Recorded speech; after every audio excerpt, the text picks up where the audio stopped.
everyone looked the same, everyone spoke the same. You take part in these experiments to go to a grocery store without wearing a suit. It's a challenge. Lukash, nice to meet you. So we haven't seen for some time, and this is great that you invited us to your place. And welcome to the iNetworker channel. Thank you so much, Sergey. It's a pleasure to see you again after some time, and I'm excited to be talking with you and be a part of your channel. Thank you. Yeah, so right away, so the first question. So you are coming from Poland, and for some time you have been living in Germany. And I would share one remembrance from Poland. So when I was living in Poland, and I was thinking, okay, is it really something so between Germany and Russia? And at some moment I saw people standing at the road, at the crossing. So they were still crossing the road. So when it was red, so just like in Russia. So but the cars stopped, like in Germany. So is it really a kind of transitions between German culture and Russian cultures? That's a very good question. I would say it's unique, you know, like every country is unique and every country has its own tradition, cultures. But this uniqueness of Poland is actually built of being in between those two big neighbors, and over centuries adapting what they had to offer, you know, to their neighbors. So I would say, yeah, uniqueness, but at the same time getting this from the partners, yeah, from the neighbors. How do you feel in Germany as a person from Poland? I know, so you have many different cultural backgrounds and cultural interests, so, but still, so how does it feel like? Yeah, so I would say it feels pretty interesting. You know, it's also, one has to remember that basically my almost entire time in Germany, it's Berlin. So it's probably also a slightly different story than Germany in general, because Berlin by itself, it's like a very unique place. It's a very multicultural place. So it's being here, I believe that it's like every day I've been, you know, learning something new. It's been a challenge for me. It's been like excitement for me. It's been a chance to actually reevaluate my thoughts. Of course, maybe during the Corona times, this process goes a little bit slower because, you know, I do not have that much chance to actually be exposed to German people, to other nationalities that are here in Berlin. But despite this, I still, you know, have at least a little bit of chance to learn something new every time. Yes, so, but in general, Warsaw is also a capital city, just like Berlin. So you moved to Berlin from Warsaw. Can you combine these two cities? It is more multicultural for Polish standards, I would say. So we have, of course, many different nationalities. If in Warsaw, big companies, etc. But it's nothing to compare, I believe, with Berlin, when it's like really multiculturalism. You can feel it on the every corner. Maybe in that sense, the openness and multiculturalism of Warsaw is also being developed by the very fact that Poland is a part of the European Union, and we are more open and we can adapt some of those things from other countries by observing them, for instance, right? But by learning. But here in Berlin is actually you take part in this experiment, so to say, because you have really people from all over the world living next to each other, which gives you like a huge learning opportunities, right? So if you are a person who is interested in different styles of living, cultures, religions, that's a great great way to learn new things, but it's also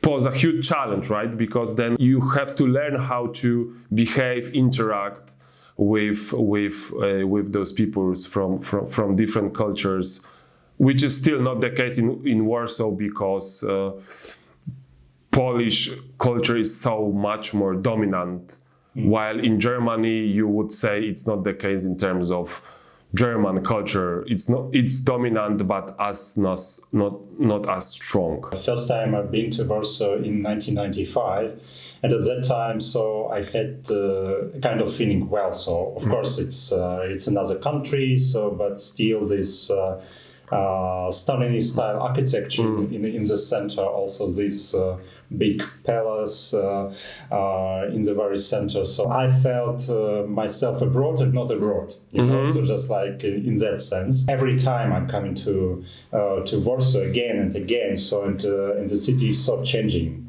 It's so vibrant, and on the one hand, well, so maybe still this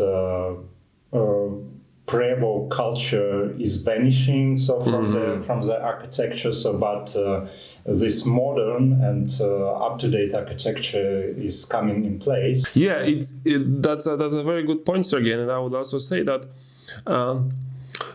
in contrast to Berlin right now, to my understanding, Warsaw is really aspiring to be like a business capital, you know, of the region, which of course Berlin has its own way. I've heard a joke that because of this fact that Warsaw wanna be, let's say, be seen a little bit like a London maybe of Central Europe, it's not even possible to go to a grocery store without wearing a suit, right? Because everyone wanna, maybe not everyone, but many people who wanna actually work in this kind of, you know, big businesses, etc. And this is this big, megapolis drive for business. While in contrast, Berlin, although being population-wise bigger, the feeling is totally different. You are, I would say, the opposite. So if you see a person wearing a suit to work, that is something very extraordinary in Berlin, right? So that's very interesting how those two capitals, being in a very close proximity, geographical one, 5 hours by train, are developing in such a different way, right? And it's of course they were very different in the, let's say, communism times, because Berlin was divided, etc. Poland was part of the Soviet bloc, but now both of them are part of the European Union. Plus, the geographical proximity is so close, but still the differences are pretty visible. You were a consultant to a company here in Berlin for the Smart City program, right? So Smart City Berlin. Yes. Yeah, so just can you elaborate a little bit on that? Yeah, so it was a fascinating experience, because this is like a buzzword, you know, that's been with us for a few years, and the smart city. So every city is trying to be smart, but what does actually mean? Every company has to define it for yourself. It can be connected to, I don't know, energy, mobility, IT infrastructure, etc. So you just have to embrace is as the company. So, and what we've been doing, we were helping again, a governmental company, because again that was connected with my professional background, to have a better grasp on the smart city strategy. So trying to figure it out how to the company that is a governmental one, so it has to, of course, operate within a certain limitations, including a financial limitations, and at the same time how this company can advance in implementing the smart city strategy, which for them meant, you know, basically helping people to maybe smarter manage their energy at home, so be more energy efficient, and that means also save money, right? So more money stays in your pocket, or maybe develop your own energy resources for your for the apartments. How do you think how is Berlin progressing towards this goal of a smart city? So I would say Berlin in general is a very peculiar place. I have to say. So on one hand, you have a plethora of startup initiatives or companies that used to be startups, but they're already pretty grown, mature business that are really advancing the new technologies, data-driven approach, and basically embracing their own way the idea of smart cities, you know. But on the other side, you still, as a resident of Berlin, you have to struggle with some things that are really, you know, things that are from the past, really from like the 20th century, and already in Poland, maybe, although the country is less developed, in that case, they are more advanced. So for me, when I moved to Berlin, the big challenge was that I had to withdraw money all the time, you know, and pay cash in like Spätis or other stores. Or for instance, the problem that I encountered recently when I wanted to have an internet in my place, right? So it took us weeks to actually have an internet being installed and working properly. But already I've seen some changes happening right now. So even some smaller stores, they have those paying terminals that you can get for like I believe, small monthly subscription. So it's going in the right direction, I would say. Also interesting, for instance, on the other hand, that some governmental institutions, maybe they are not particularly high on IT use, but still they are working pretty effectively. Like, so I would say they are fighting themselves pretty well in this challenging Corona times, when you can deal with your administrative issues with, you know, via email, etc., and it goes pretty smoothly. So I really have to appreciate that they're doing a really good job. Actually, again, so you have so many different interactions with different cultures. So in your professional life and your private life, you're married to an American, so you perfectly know Russian. So is this multicultural approach an added value or an additional burden, so to say, that you need to adapt to different styles, to different cultures? So how is it to you? You know, my biggest drive of my life is lifelong learning, you know. So, and I believe that being exposed to those different cultures on a daily basis, it's a huge added value to my, you know, lifelong learning approach. But it's also, and it's a biggest added value for me also because it's a challenge, you know. It's a huge challenge because when you come from a country like Poland, that's especially when I was raised in the 90s, a very place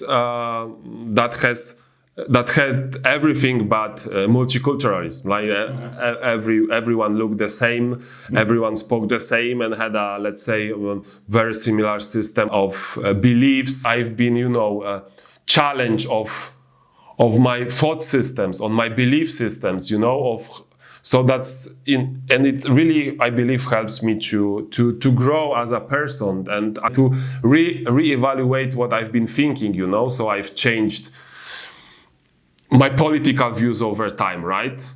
I've changed my systems of belief, probably also my ethical system, and it's been, so to say, I had to tweet it all the time, you know, because I've been learning something from different people and different cultures on a regular basis. So it really forces me to reevaluate my own person and my own system of thoughts. Yeah, so we will be coming back to your other experiences near governmental sector and from the non-profit sector. So, but I would like to focus on your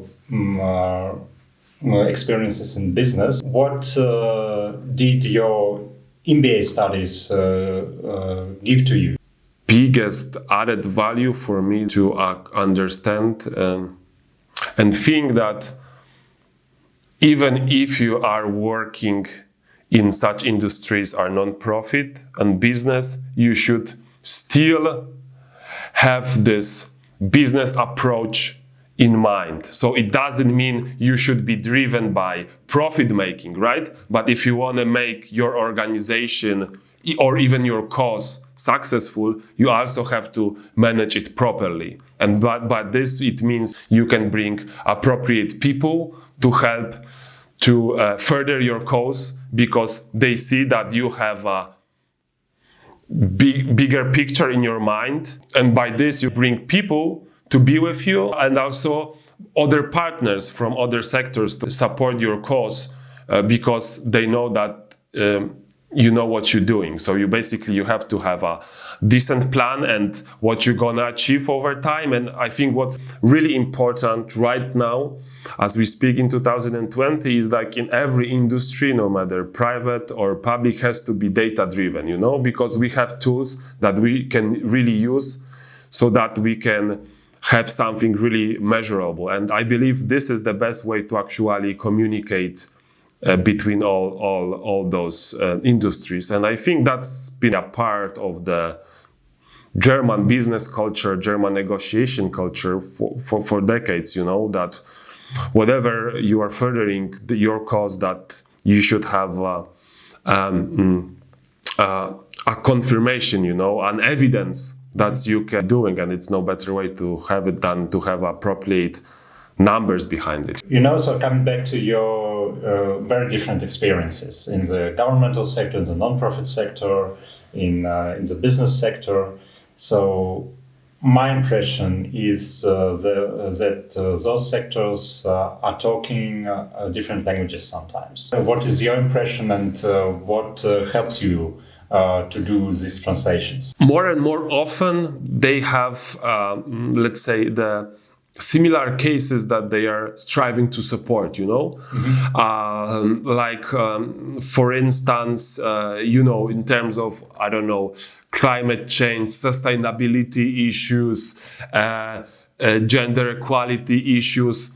These programs are running and being important for every industry, like non-profit for decades, right? For government as well, but also for private businesses that you see in Berlin.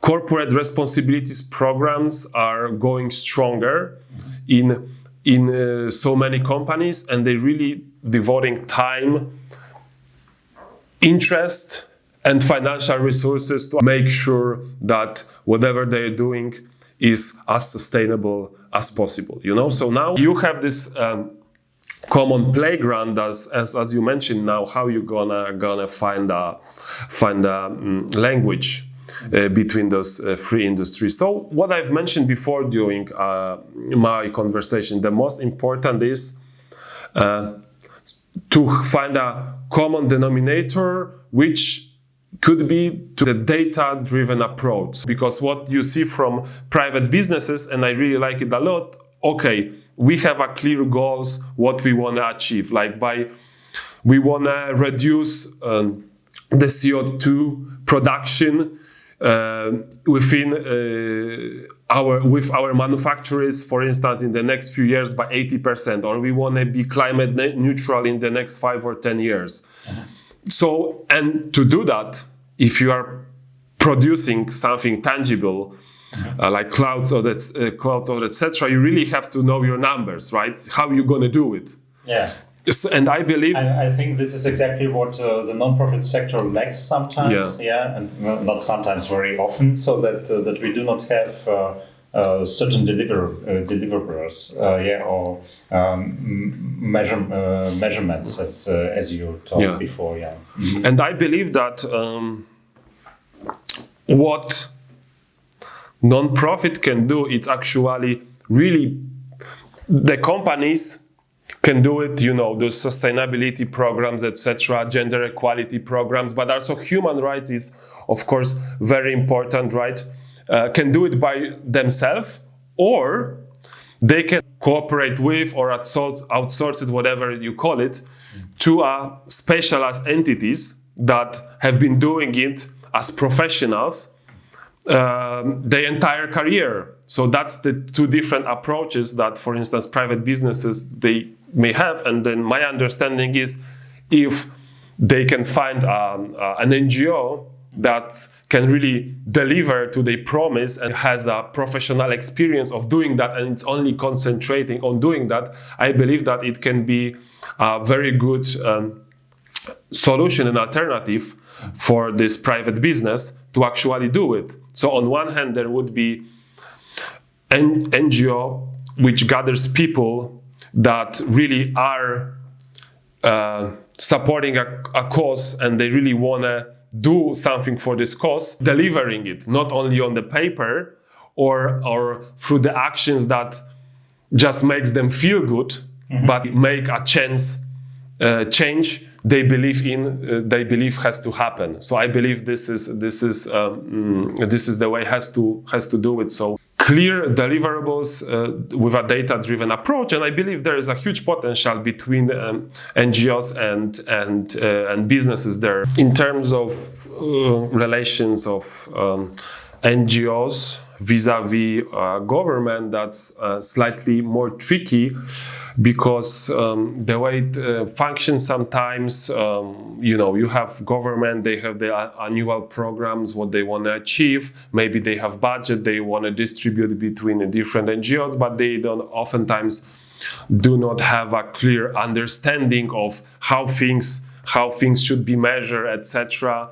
So at the end, it's just maybe money spent for a good cause on both sides, but it doesn't bring the results that both sides would be expecting, And so that I believe that it would need slightly more work on the both sides. But I believe this data-driven approach, when properly developed between NGOs and private businesses, can have a huge positive impact on the entire ecosystem. What does allow you for connecting with different people, so for mingling with different cultures? The most important for me is in the conversation during networking, I put myself on the second place. It means I listen before I speak, so that I can understand this person, what this person stands for, what this person want from me, how can we, and understanding this, how can we find a common ground. So I never try to impose my way of thinking. Of course, when we do some negotiations and you want to achieve something, you're gonna have to challenge this person on a certain level with what they want to achieve. But I believe that you have to first make sure that this person sees that you are listening to what they want. So, for instance, there's let's say when you talk about negotiation, let's say styles, you have this traditional two different approaches. One is transactional, right? So you just come to make a deal, right? And because you maybe, for instance, are sure that whatever the legal system, etc., is going to protect you, so you don't have to worry about personal relationship. You just strike a deal, then you sign up the agreement, and it's done. But my approach is slightly different. So of course, I have a huge trust in this transactional approach, but I also believe that apart from that, there should be something more. The second layer is to build a personal relationship, because this can help you not to have, let's say, one-time encounter, but build a long-lasting relationship that may come in handy for you or for the other person for many years. Okay, then to put another person on the first place and to have this personal relationship, so with yes. the person. Okay. Great, thank you very much, Lukasz, for this talk. Thank you so much for this talk, Sergey, and I wish all the best to you and to your channel. Please grow in subscription so people like and subscribe the channel.